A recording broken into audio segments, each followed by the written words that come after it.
এই অংশটুকু যুবক যুবতীরা খুব ভালো করে শুনেন।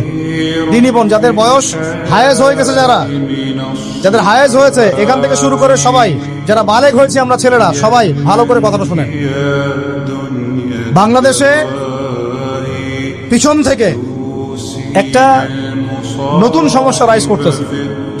সমস্যাটা হচ্ছে, এমনিতেই আমাদের ছেলে মেয়েদের মধ্যে হারাম সম্পর্ক ছিল। এর স্কুলে কলেজে বিশ্ববিদ্যালয়ে যাচ্ছে, ফ্রি মিক্সিংয়ে পড়াশোনা করছে, বাসায় পর্ন দেখছে, ওখানে গিয়ে মেয়ের সাথে হারাম সম্পর্ক হচ্ছে, তারপরে প্রেমের সম্পর্কের নামে জেনা হয়ে যাচ্ছে, জেনা হওয়ার পরে ছেঁকা খেয়ে মাদক, তারপরে গান বাজনা বাদ্যযন্ত্র ইত্যাদি ইত্যাদি, জীবনটা শেষ। এদিকে ওই ব্যভিচারী মেয়েরা কারো কারো ঘরে যাচ্ছে, তারা আমাকে বলতে দেন, ব্যভিচারী মেয়েরা কারো কারো ঘরে যাচ্ছে, ওদেরকে নিয়ে আপনারা আবার সংসার করতেছে। এই হচ্ছে না সিচুয়েশন।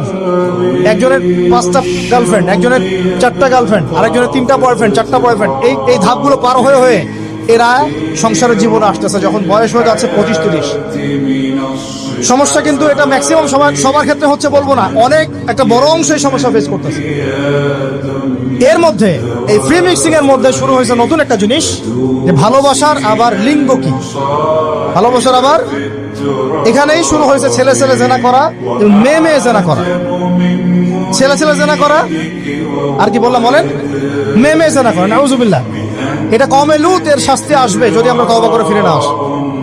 এর উপরে এখন শুরু হয়েছে ভালোবাসার আবার ধর্ম কি, ভালোবাসার আবার, আমার সাথে বলেন কি বললাম, ভালোবাসার আবার, এদিকে মনোযোগ দেন, ভালোবাসার আবার কি, ভালোবাসার আবার কি। এই কথাটা, এই স্লোগানটা দিয়ে কি করা হচ্ছে আপনারা শুনেন। অমুসলিম ছেলে মুসলিম মেয়ের সাথে প্রেম করতেছে, অমুসলিম ছেলে মুসলিম মেয়ের সাথে প্রেম করতেছে, বলতেছে ভালোবাসার আবার ধর্ম কি। তুমি আমি একে অপরকে মহব্বত করি, ভালোবাসি, এর মধ্যে ধর্ম আসবে কেন? বলছে তুমি আমার ধর্মে দীক্ষিত হয়ে যাও, অথবা আমি তোমার ধর্ম কবুল করে মুসলমান হয়ে যাব।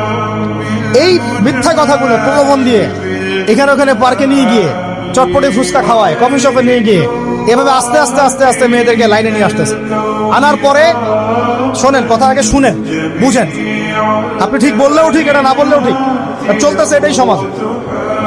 এখন কথা হচ্ছে, আমরা যদি আমাদের বোনদের ইজ্জতকে বাঁচাইতে চাই, এই বিষয়টা সম্পর্কে সচেতন থাকতে হবে। মেয়েদেরকে ফুসলিয়ে ফাসলিয়ে এভাবে প্রেমের জালে ফেলে শেষমেশ বেডে নিয়ে গিয়ে ধর্ষণ বা গণধর্ষণ করে মেয়ের ওই ওভারির মধ্যে ওদের বীর্যপাত করে দিয়ে ওই ছেলেটার কোনো খবর পাওয়া যায় না, লাপাত্তা হয়ে যায়।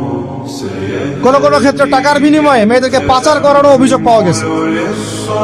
এবং এই কাজটার নাম তারা সংঘবদ্ধভাবে দিয়েছে, এর নাম নাকি